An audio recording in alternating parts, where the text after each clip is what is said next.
Assalamualaikum warahmatullahi wabarakatuh. Selamat pagi. Yang saya hormati Ibu dosen penguji saya. Yang saya hormati dosen pembimbing satu, yaitu Ibu Dewi Nurmalasari, SPD MM. Yang saya hormati juga dosen pembimbing kedua, yaitu Bapak Bayu Supindri, SPD MPD. Saya, Anissa Sari, dari Prodi S1 Pendidikan Administrasi Perkantoran, ingin mempresentasikan hasil penelitian saya yang berjudul Pengembangan Media Pembelajaran Interaktif berbasis Geniali pada materi aplikasi pengolah kata di kelas 11. Latar belakang penelitian. Perkembangan teknologi saat ini sudah semakin pesat, sehingga menuntut guru untuk melakukan inovasi dalam pembelajarannya. Media pembelajaran digital interaktif sangat diperlukan di era society 5.0 seperti saat ini. Namun pada kenyataannya di lapangan, yaitu di SMK Negeri 44 Jakarta, penggunaan media pembelajaran interaktif belum sepenuhnya digunakan secara optimal. Lalu untuk sumber belajar mandiri peserta didik, kesediaannya juga masih terbatas. Hal ini menyebabkan pemahaman, minat, dan hasil belajar siswa menjadi rendah. Kemudian proses belajarnya terasa monoton sehingga siswa cenderung merasa bosan dan juga jenuh. Dan yang terakhir, hal ini menyebabkan partisipasi aktif siswa juga belum optimal. Pra-riset penelitian. Berdasarkan hasil pra-riset yang sudah peneliti lakukan, menghasilkan beberapa hal berikut. Yang pertama, sebanyak 63% siswa masih mengalami kesulitan dalam memahami materi, khususnya dalam materi aplikasi pengolah kata. Kedua, sebanyak 80,4% menyatakan sangat setuju dan setuju terhadap media pembelajaran yang terbatas dapat mempengaruhi hasil belajar mereka. Ketiga, sebanyak 91,3% siswa belum mengetahui apa itu aplikasi Geniali. Yang keempat, sebanyak 91,3% siswa juga mengakui penggunaan media berbasis Geniali juga belum diterapkan dalam pembelajaran. Yang kelima, sebanyak 95,7% menyatakan sangat setuju dan setuju bahwa media pembelajaran interaktif yang dilengkapi dengan visual menarik dapat meningkatkan motivasi kegiatan belajar mereka. Berdasarkan latar belakang dan juga hasil riset penelitian yang sudah dilakukan oleh peneliti, eh, maka peneliti ingin menghasilkan media memberikan solusi yaitu berupa media pembelajaran interaktif berbasis Geniali pada materi aplikasi pengolah kata di kelas 11, di mana media pembelajaran ini akan memuat beberapa topik materi mengenai aplikasi pengolah kata, video tutorial pembelajaran, ruang diskusi, agar interaktif terjadi antara guru dan juga siswa, kemudian latihan soal.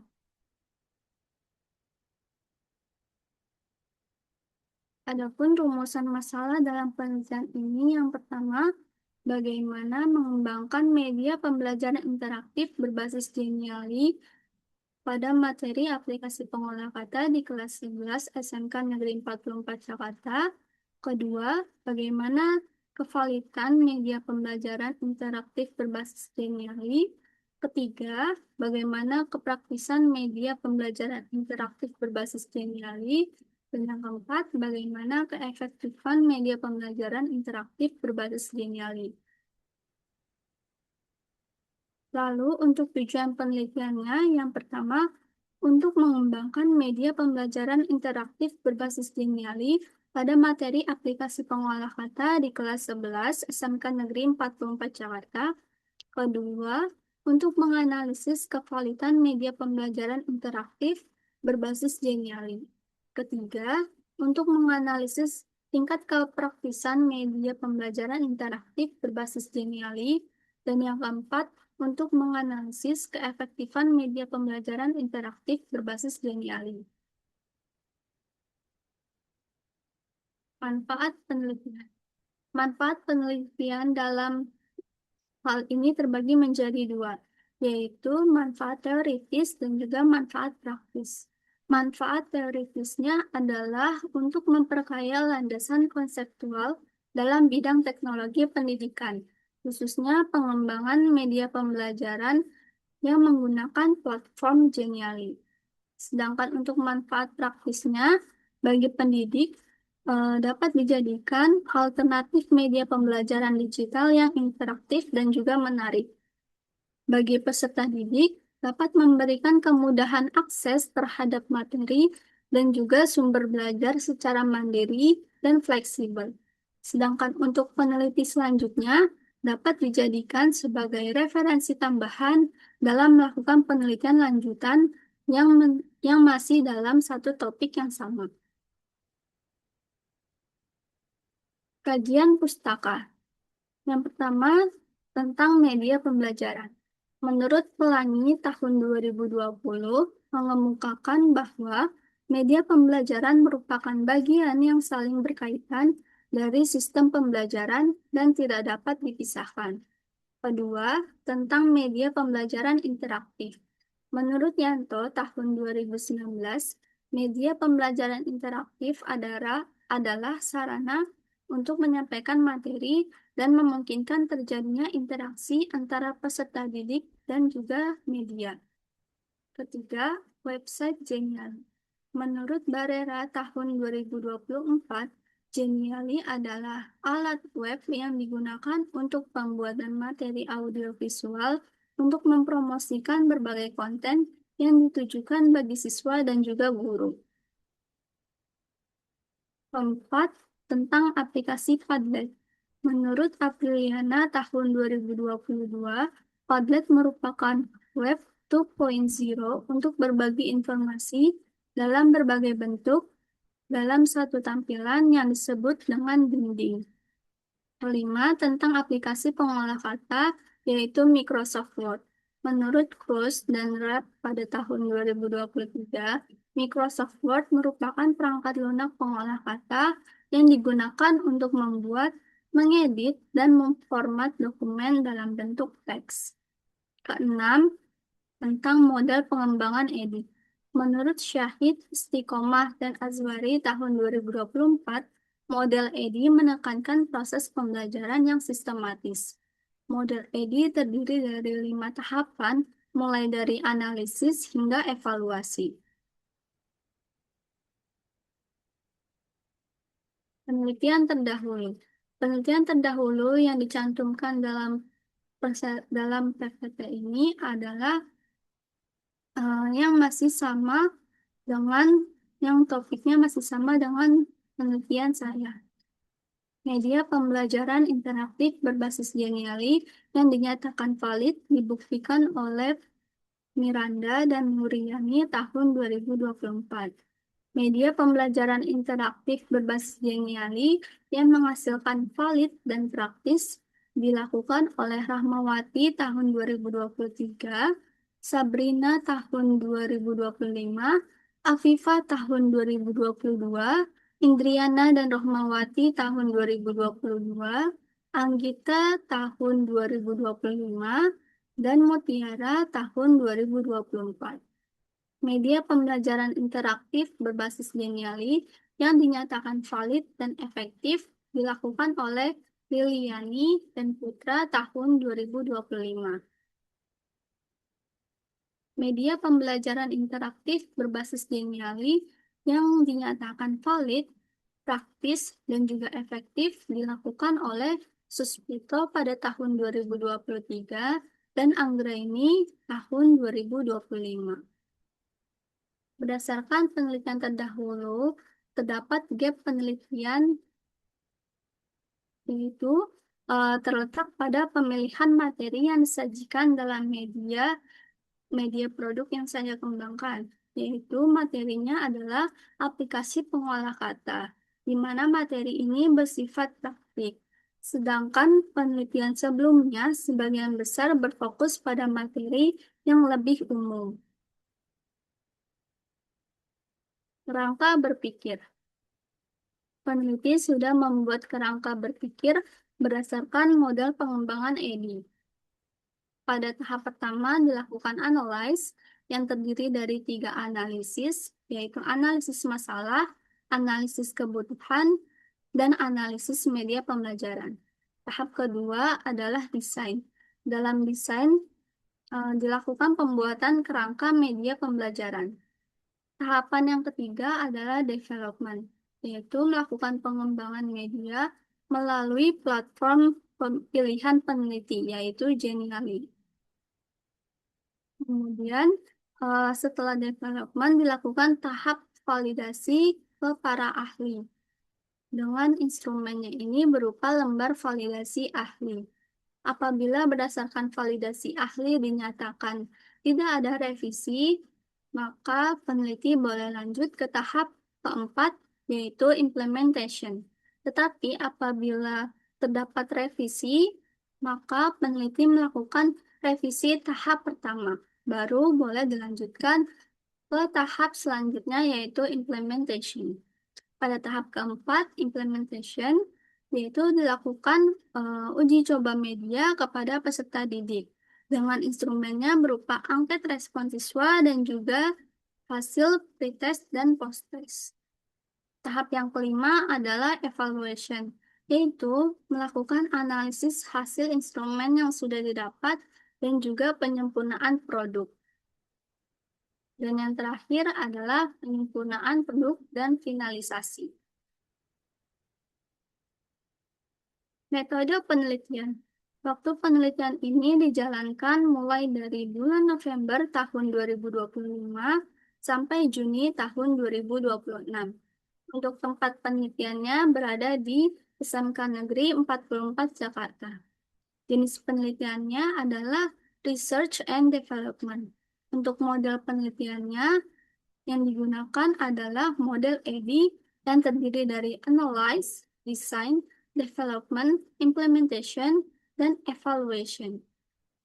Teknik pengumpulan data yang digunakan yaitu observasi dan angket.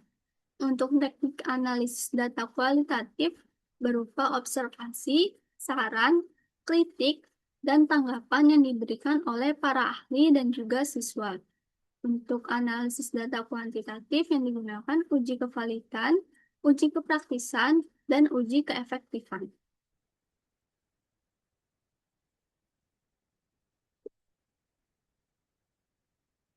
Tahapan EDI. Yang pertama adalah tahap analyze. Pada tahap ini, peneliti mulai melakukan analisis yang terdiri dari 3 analisis, yaitu analisis masalah, analisis kebutuhan peserta didik, dan analisis media pembelajaran. Tahap yang selanjutnya, yang kedua adalah desain. Pada tahap ini, peneliti mulai membuat perencanaan pembelajaran, kemudian menyusun materi, menyiapkan konten media yang akan disajikan, membuat flowchart dan storyboard, dan juga membuat instrumen penilaian. Pada tahap yang ketiga, yaitu development, peneliti merealisasikan flowchart dan juga storyboard yang sudah dibuat, kemudian melakukan uji validasi ahli, dan juga revisi tahap pertama. Tahapan yang keempat adalah implementation. Pada tahap ini, peneliti mulai menguji cobakan media yang sudah dikembangkan kepada peserta didik melalui 3 tahapan, yaitu uji coba 1-1, uji coba kelompok kecil, dan uji coba kelompok besar. Uji coba 1-1 dilakukan kepada 3 peserta didik, uji coba kelompok kecil dilakukan kepada 10 siswa, dan uji coba kelompok besar dilakukan kepada 36 peserta didik. Tahap yang kelima adalah evaluation. Pada tahap ini, peneliti melakukan analisis hasil instrumen yang sudah didapatkan sebelumnya dan melakukan penyempurnaan produk.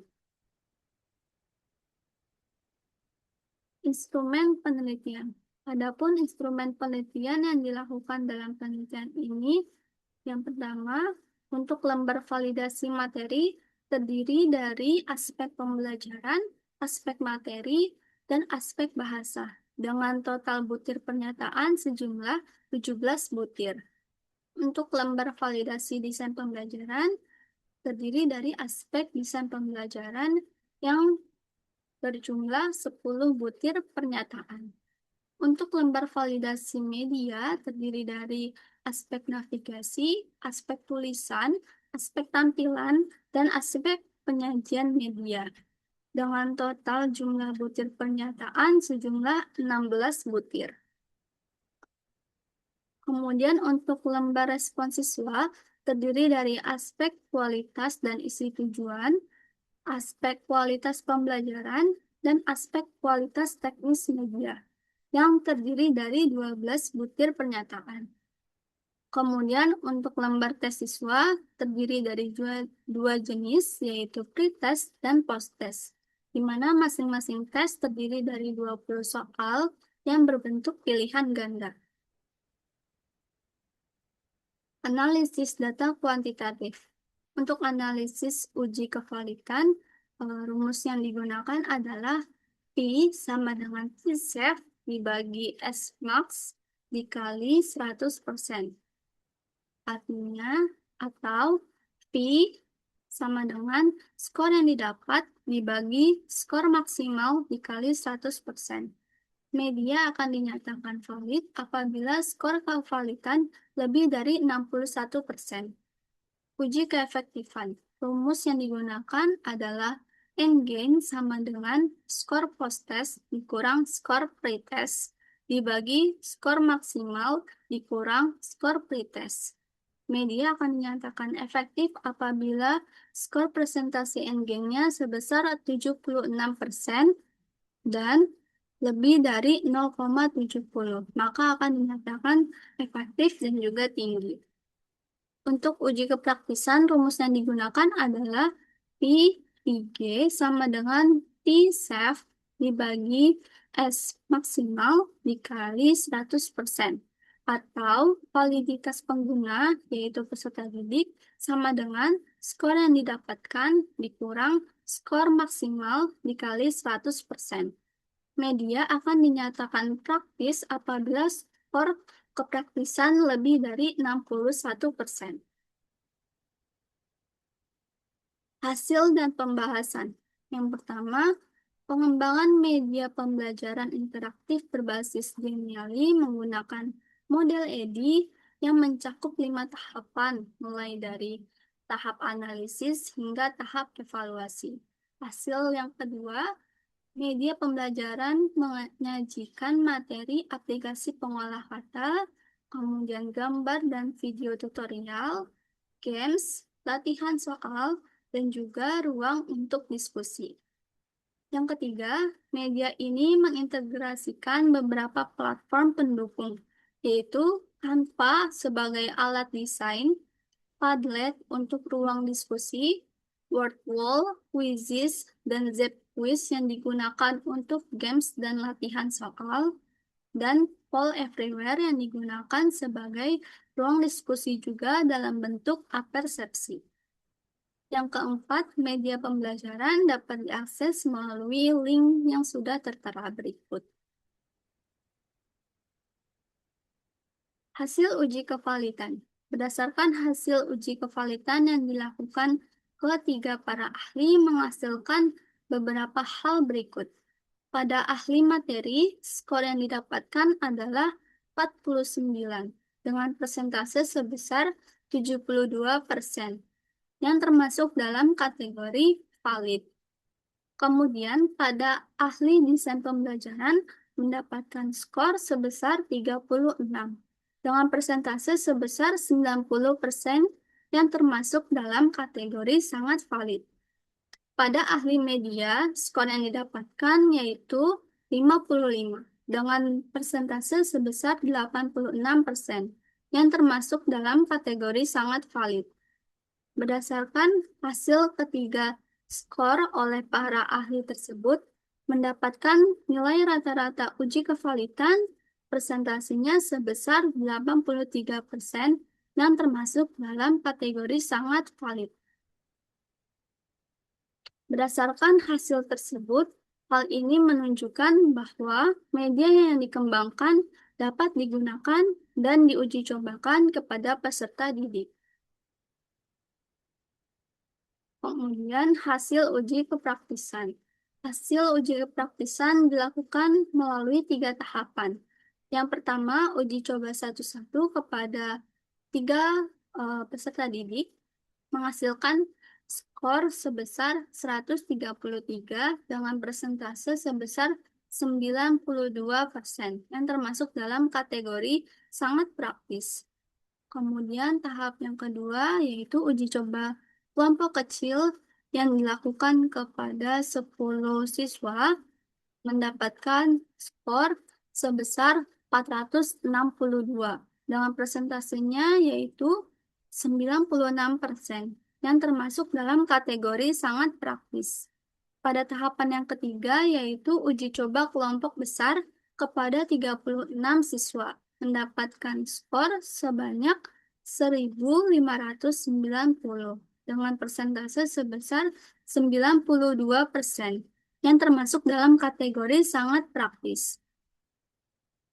Berdasarkan hasil ketiga uji coba peserta didik tersebut mendapatkan rata-rata skor sebesar 93% yang termasuk dalam sangat praktis. Berdasarkan hasil ini menunjukkan bahwa media yang dikembangkan sangat praktis digunakan dalam proses kegiatan pembelajaran. Selanjutnya, hasil uji keefektifan. Terlihat bahwa nilai rata-rata siswa dalam tes pretest sebanyak mendapatkan 63,75.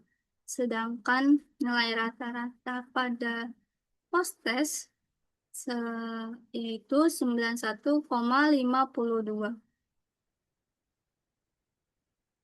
Berdasarkan hasil ini menunjukkan bahwa terlihat terjadi peningkatan nilai hasil belajar siswa setelah menggunakan media yang peneliti kembangkan. Berdasarkan hasil pre-test dan post-test tersebut menunjukkan nilai N-nya sebesar 0,77 yang termasuk dalam kategori tinggi, kemudian persentasenya sebesar 77% yang termasuk dalam kategori efektif. Kesimpulan, berdasarkan penelitian yang sudah saya lakukan, memberikan beberapa kesimpulan. Yang pertama, melalui model EDI, penelitian ini menghasilkan media pembelajaran interaktif berbasis Geniali pada materi aplikasi pengolah kata kelas 11 di SMK, yang dilengkapi dengan materi pembelajaran, games, latihan soal, dan juga forum diskusi. Kedua, media pembelajaran memperoleh rata-rata kevalitan sebesar 83% yang termasuk dalam kategori sangat valid. Ketiga, media pembelajaran memperoleh skor rata-rata kepraktisan sebesar 93% dengan kategori sangat praktis. Dan yang keempat, media pembelajaran mampu meningkatkan hasil belajar siswa dengan perolehan N-gen sebesar 0,77 atau 77% dengan kategori tinggi dan efektif. Adapun implikasi dari penelitian ini, yang pertama dapat meningkatkan interaktivitas pembelajaran dan juga keterlibatan aktif peserta didik dalam kegiatan belajar. Kemudian yang kedua, dapat meningkatkan motivasi, pemahaman, dan juga hasil belajar peserta didik. Keempat, dapat dijadikan sebagai alternatif bahan ajar yang inovatif bagi guru. Dan yang kelima, dapat membantu guru untuk menyampaikan materi secara lebih menarik dan juga interaktif. Adapun keterbatasan dalam penelitian ini, yang pertama, cakupan materi hanya difokuskan pada materi aplikasi pengolah kata saja di kelas 11. Kemudian yang kedua, pengukuran efektivitas terbatas pada aspek kognitif saja. Hal ini dikarenakan adanya keterbatasan waktu. Kemudian yang ketiga, memerlukan koneksi internet yang stabil untuk mengakses seluruh fitur dan juga konten yang disajikan dalam media. Kemudian yang keempat, pengembangan media terbatas hanya pada fitur-fitur Genially dalam versi yang gratis. Adapun rekomendasi untuk peneliti selanjutnya, yaitu pertama, dapat mengembangkan media pada materi dan mata pelajaran lain agar cakupannya lebih luas. Kemudian yang kedua, dapat mengukur tingkat efektivitas pada ranah kognitif, afektif, dan juga psikomotorik. Ketiga, dapat mengoptimalkan pengembangan media agar dapat diakses secara offline. Kemudian yang keempat, memanfaatkan fitur premium Genially dan juga mengintegrasikan platform yang lain. Sekian presentasi dari saya terkait hasil penelitian yang sudah saya dapatkan. Apabila ada kekurangan ataupun kesalahan kata yang saya ucapkan, saya mohon maaf. Wassalamualaikum warahmatullahi wabarakatuh. Terima kasih.